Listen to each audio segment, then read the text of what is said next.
Hello and welcome to our latest episode of Insights interview series, where we're catching up with people via Zoom like everyone else to find out what different people are doing in events, in communications during COVID. And I'm thrilled to have Fran Henke join me today. Hello, Fran. Hello, Georgie. Thank you for having me. Fran's a polio survivor who I've had the pleasure of working with and knowing for probably 8 years, could be even more. At least more. More when I used to work with the polio team in running Polio Day, and I'm sure all of you have, or most of you will have seen a lot of press about polio and I guess similarities with regards to the way the virus behaves, the sort of quarantine that people are going into, and also, you know, the way it changed how people lived and moved and those kind of things. So I was really keen to chat to Fran, to ask her about her experiences with the polio epidemic, and then chat about what it might mean for us when we come out of COVID. So Fran, do you want to start by telling us about your polio story?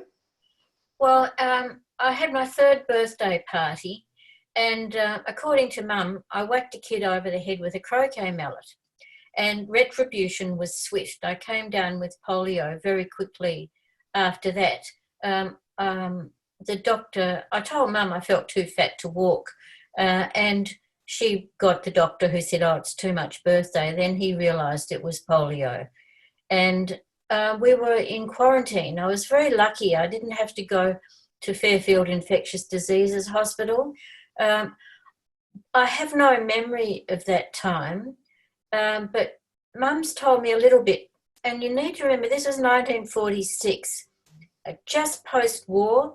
We were still in food rationing then, so we had nothing really. There was no sugar, for example, and we ate an awful lot of offal, that awful cow's stomach, tripe, and brains and that sort of thing. So we were very much constrained by wartime limitations. My mum and dad worked as a stock and station agent and auctioneer, so I think he probably benefited from maybe extra milk and butter from dairy farmers. I don't know, but I do recall Mum telling me that we were in Leongatha, so apparently a ship went aground at Inverloch, and it was carrying crates of sardines, and nearly everybody lived on sardines for a long while. But other polios, it was considered a dirty disease.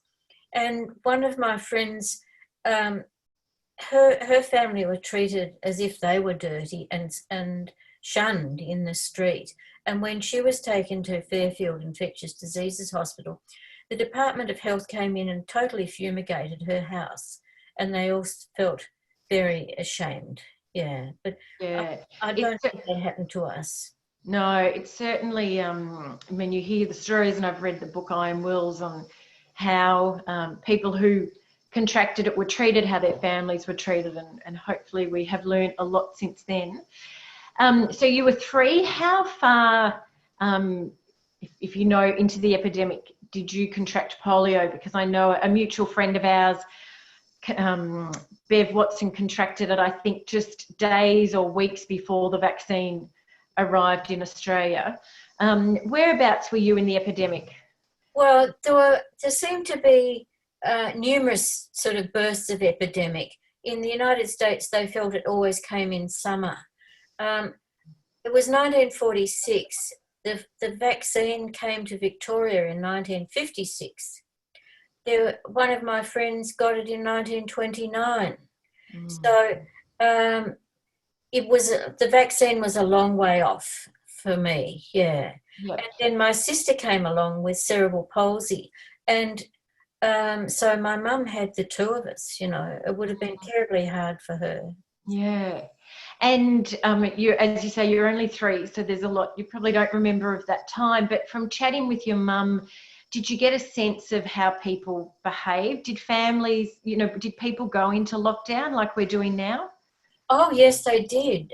Schools were closed, pools were closed. There weren't sort of gymnasiums in those days. Cinemas were closed.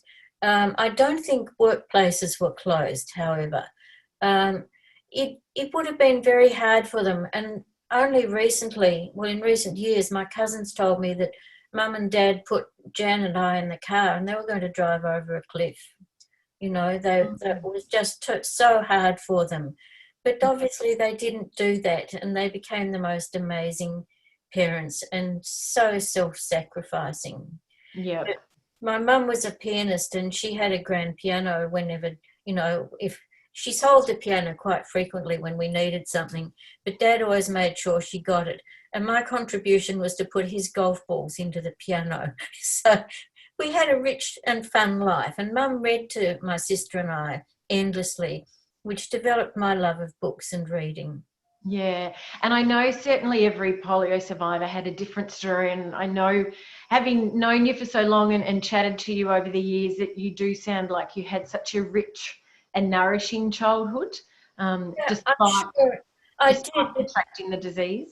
Reading to this, I've been collecting the stories that have come out since this epidemic started. It's as if polio voices are being heard at last. And I realised the thing that affected me most was not being able to go to school. And I've had to self-educate, really, but I've always felt that lack of foundation. I missed all the writing classes, and my writing was absolute crap always. And even when it came to learning shorthand, my head just wouldn't get around it to be a journalist. So they sent me to a psychologist, and the psychologist threw up their hands and said, "Well, this kid just can't do shorthand."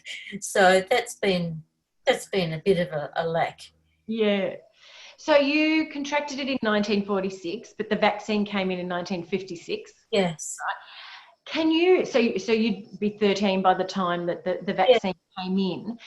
Can you remember what it was like, and I'm sure some of this was pre the vaccine anyway, when people started to return to, want of a better word, normal life, and started, we talked about schools were shut down and, said the restrictions that were on people. Can you remember how they started to ease and what that meant for people?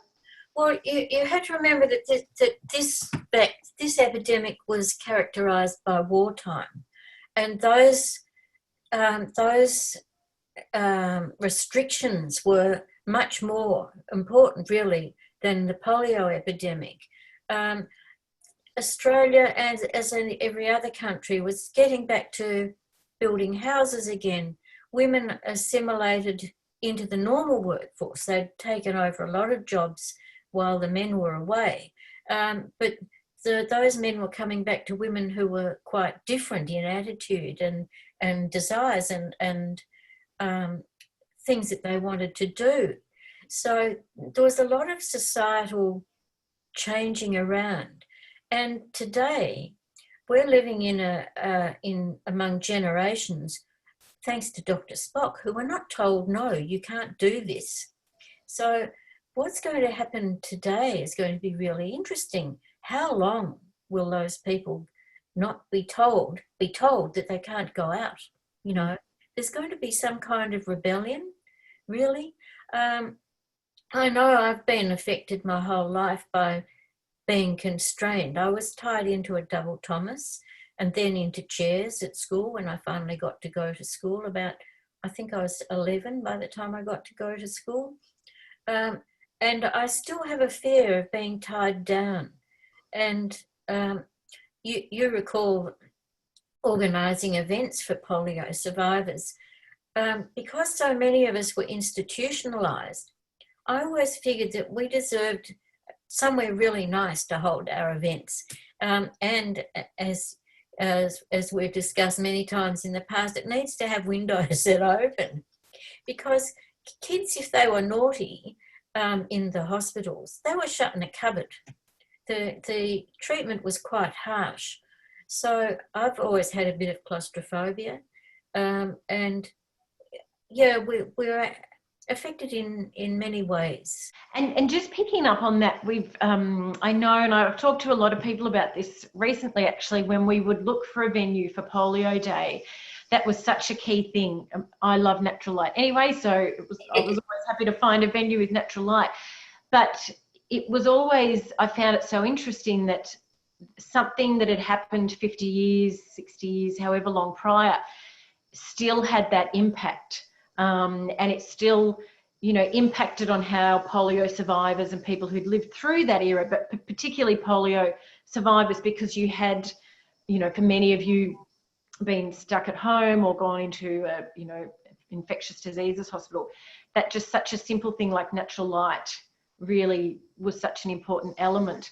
And I'm starting to think about what sort of things we need to consider for our events and our life when we start to come out of this social distancing and lockdown.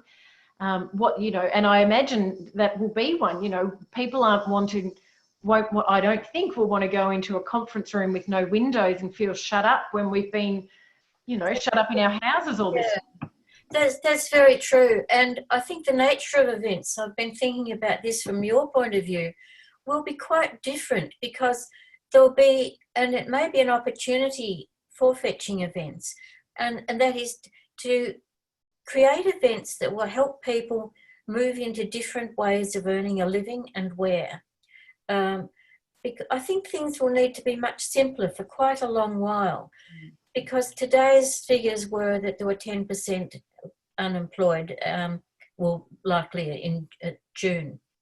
Well, I think it's going to be much more than that. I'd be very surprised if only 10% of the population is currently out of work. And those people will need to be, like the people in the bushfires, they're coming up with amazing ways of earning a living from home and from their businesses, those that are left standing. And I think that will be the exciting thing for Australia, to become much more self-sufficient. Manufacturing again, making things, It's a very exciting time. Look, I agree. I think, obviously we're going through a horrendous crisis at the moment, but we've got to look at, okay, what will come out of this? And it will force us to think differently and to adapt and to act differently. And I know I sat in on a webinar recently with the town planner who talked about, out of every major global health crisis has come a change in how we live. Whether it's, she talked about the London underground sewer systems and consequently most underground sewer systems being such an integral thing that came out of the cholera epidemic. Yes. And can you remember anything that changed or that your mum and dad talked about that came out of the polio epidemic in how people behaved differently? No, I was talking to my husband about this recently, because I was expecting that muscle memory will take people back to, or people will want to go back to how it was. And my husband thought that there would not be that elastic snap back, that there will be a change. And as I said before, because those were changing times with coming out of the war, the polio epidemic was just another one of those things. Probably much healthier. One of the things that we remember when we saw, when our polio specialist, Steve de Graaf, would always say, how did the polio epidemic end? And we'd all come up with all kinds of things like the vaccine and all that. And he said, no, it was the hand washing.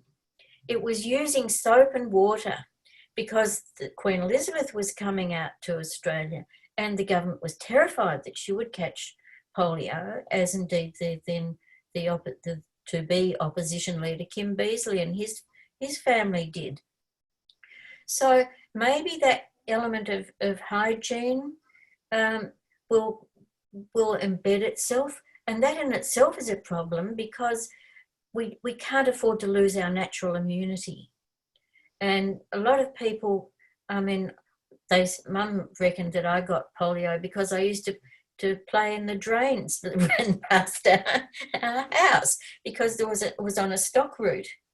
And I love chasing the bullocks. The drovers didn't enjoy having this little kid running among their bullocks. But yeah, a lot of us are pretty fearless and stubborn as a result.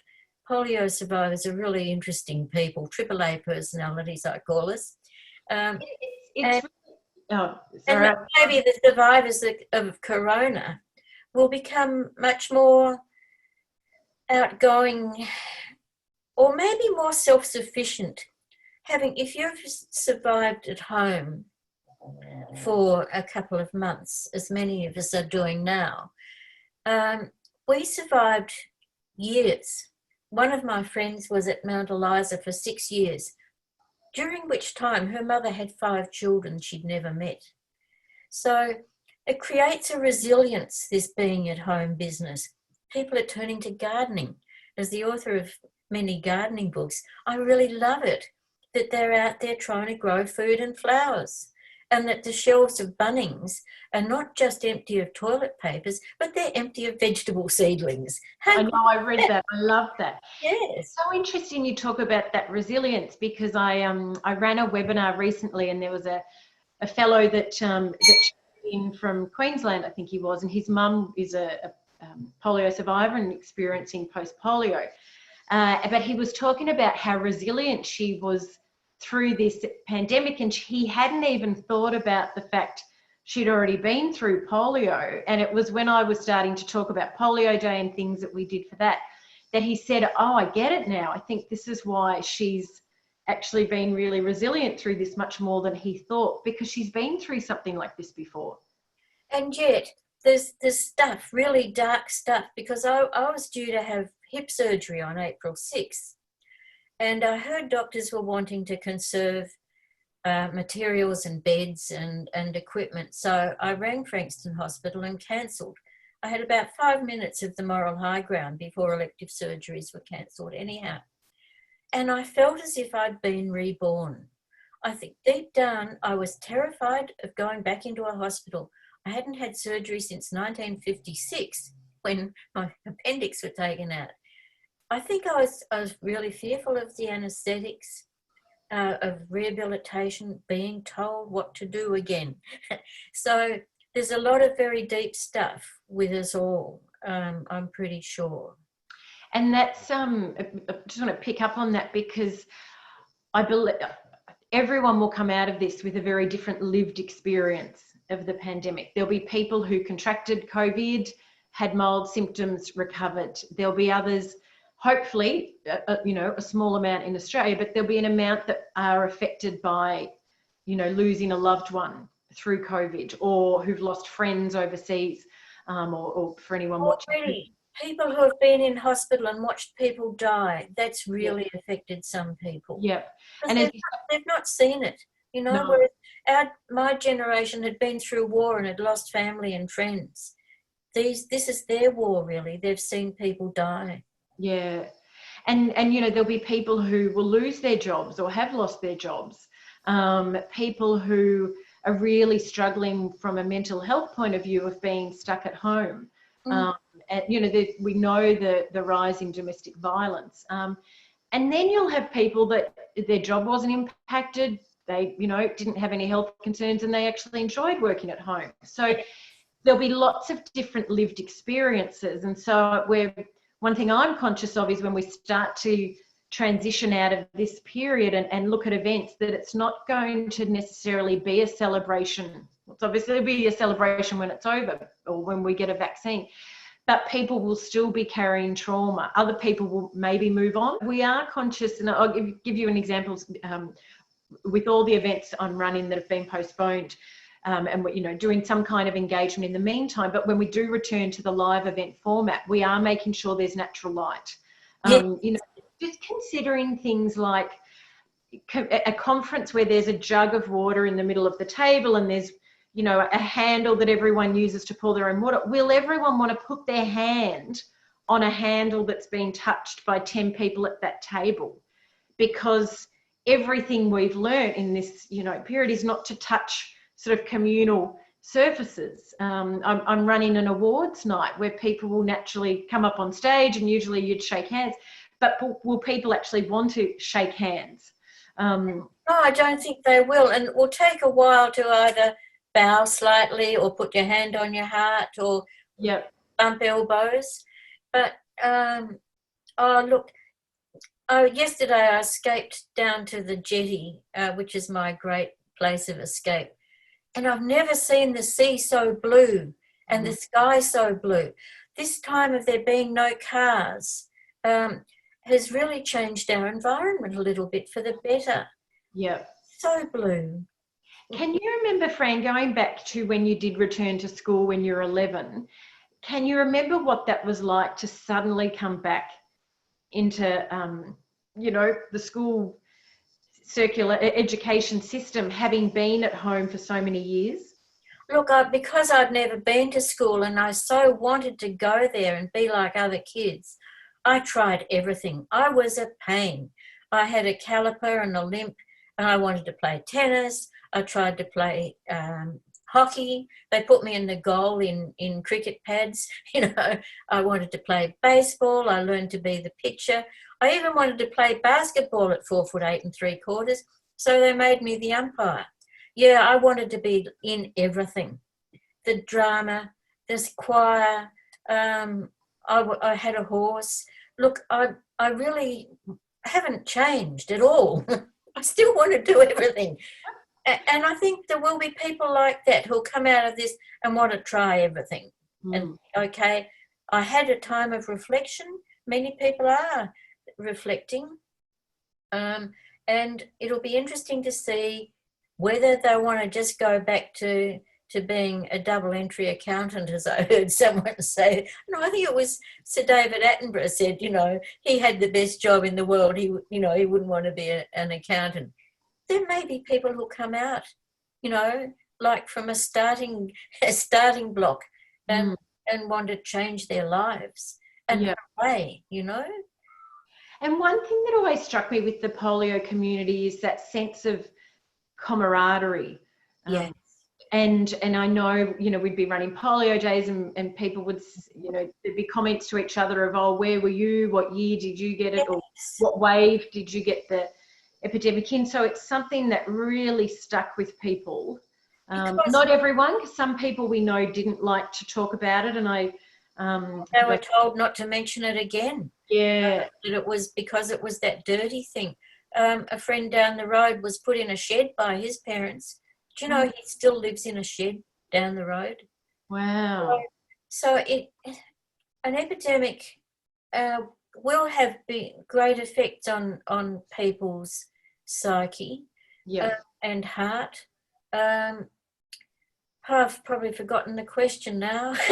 We were just talking about that camaraderie amongst polio survivors having... Because we went through it together and no one else understood. Even now, people don't understand why we're so fatigued, why we can't do what we used to do. A lot of us don't understand, which is why I've spent 25 years writing about it, badgering government to try and help understand. And suddenly there was a 5-page article in the Good Weekend this past weekend. Our voices are being heard. It's just amazing.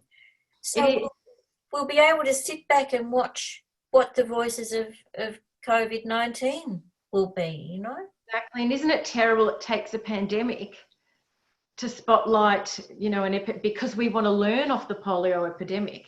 But it's taken this to highlight that.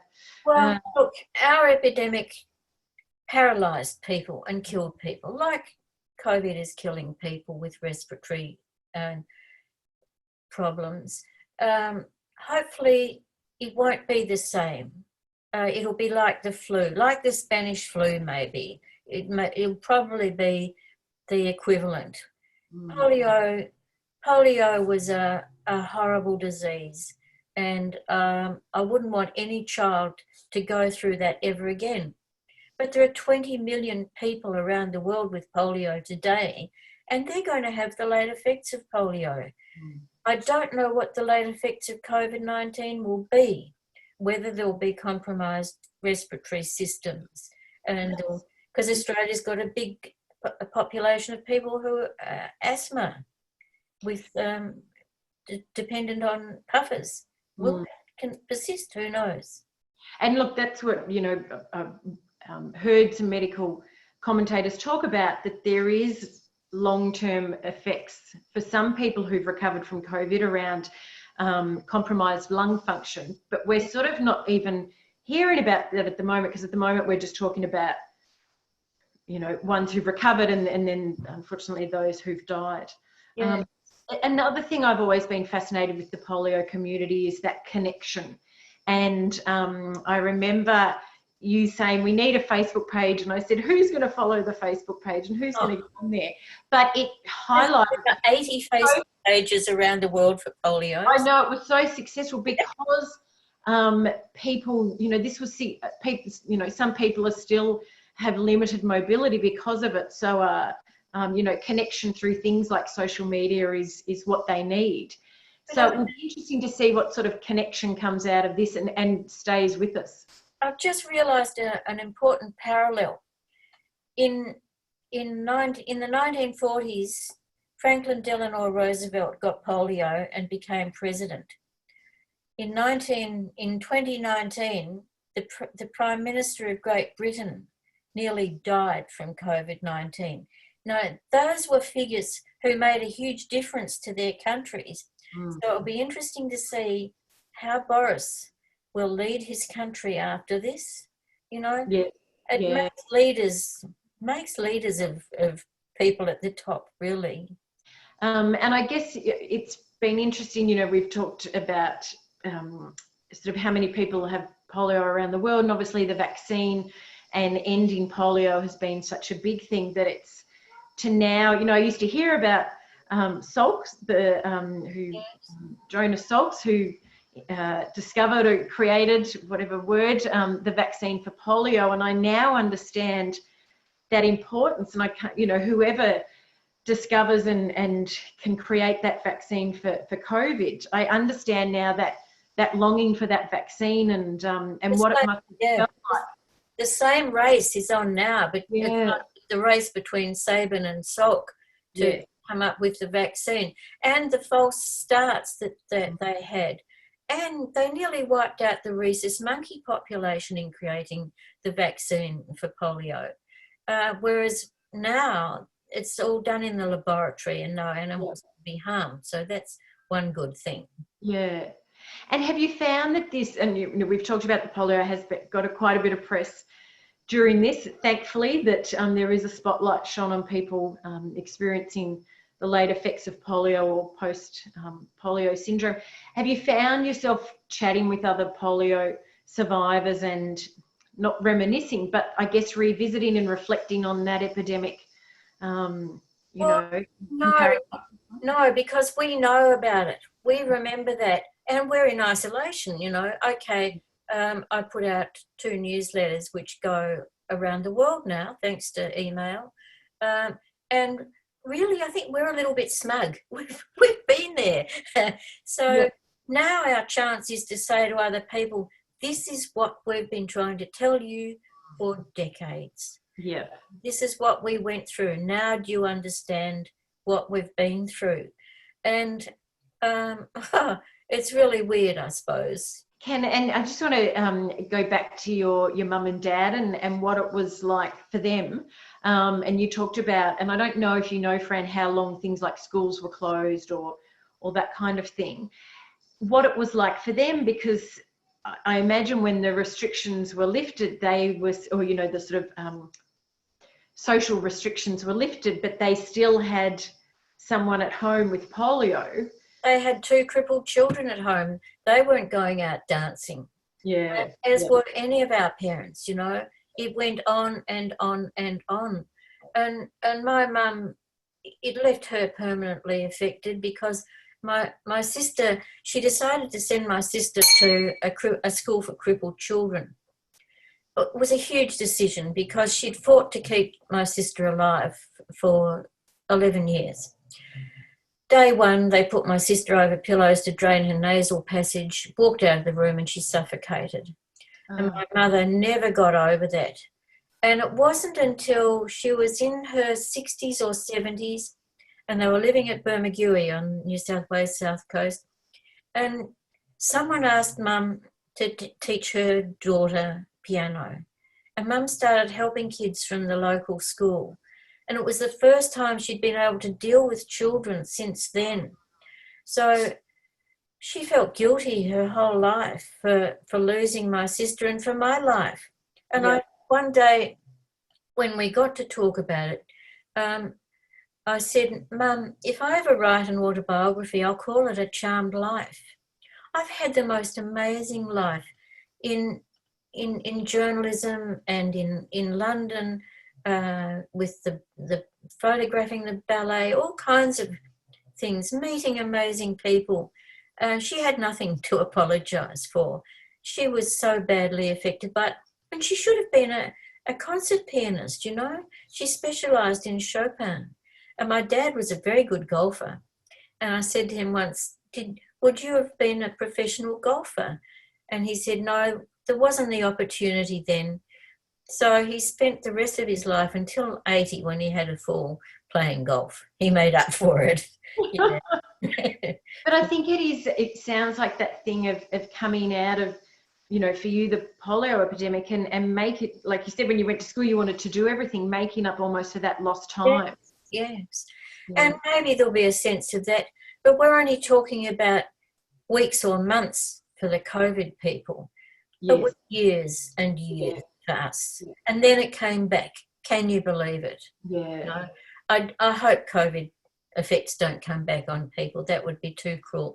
Yeah. Dame Jean McNamara, who was recognised recently by Google, which was delightful, yes. she said to my mum or someone, they'll pay for this later.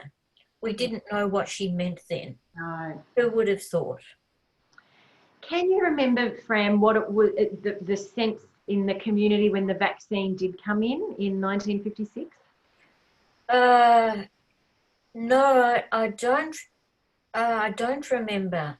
I only remember at school everyone going up to have their injections or their sugar cube. I don't know which one it was. And I said, I don't need to do this. I've already had it. I didn't know then. I don't think people knew then that there were 5 different kinds of polio and that the vaccines were to cope all of them. So it'll be interesting to see what the COVID vaccine eventually looks like and what it will do. And if it works, you know. And I know we used to talk about, you know, when people would sort of talk about polio as an old disease, and we'd always say, it's a plane ride away. Yes. You know, it's one person on a plane with active polio that brings it back into Australia. And I think that's just been highlighted about how it doesn't take much for a disease to travel, even if it's down to, you know, one person or minuscule sort of numbers in the community. Well, look at now. Cruise ships full of people with the virus. Yeah. I mean, what will happen to the cruise industry? We were quite surprised to realise that there were 19 cruise ships operating around Australia because it's been a godsend for older people with disabilities to go on a cruise. Yeah. I think there'll be a lot of people cruising around home for a long while, you know. Yeah. But, you know, that's part of it. So suddenly something that was really accessible for a portion of our community, we're going to look at that differently. So it's, you know, and as you say, we're only a few weeks, well, I guess, you know, sort of since late last year, but in Australia, we're relatively new to this. We're still in the kind of the very early stages of it and not knowing how long it'll go. So I imagine we'll go through a whole lot of phases during that time. I know they talk about sort of it'll when we do start to transition back to socialising, it'll be at a very localised level within our neighbourhoods. And then it will gradually sort of, and, you know, international travel will be the last thing, but neighbourhoods will be such an integral part of this. Yeah, and look, I'm glad I got to travel as I did. You know, I've really had a marvellous time around the world, but I don't know whether young people will do that now, whether there'll be more walking tours. You know, one of my friends he's walked the Camino, but he's also walked right in Australia, in Tasmania and Western Australia. Maybe Australians will start walking, you know, wouldn't that be lucky? I think it'll be interesting to see how we change our behaviour, you know, coming Yeah. out. So, oh, look, Fran, it was so good to see you and talk, and I really appreciate your time. And there's so much we can learn from polio survivors and the polio epidemic as we go through this. As you say, our generations have never been through anything like this. So the best way we can learn is to look at people who've been through similar things before us. So thank you so much, and I look forward to keeping in touch. Well, thank you for asking, because it's going to be an exciting time, an exciting way forward for you.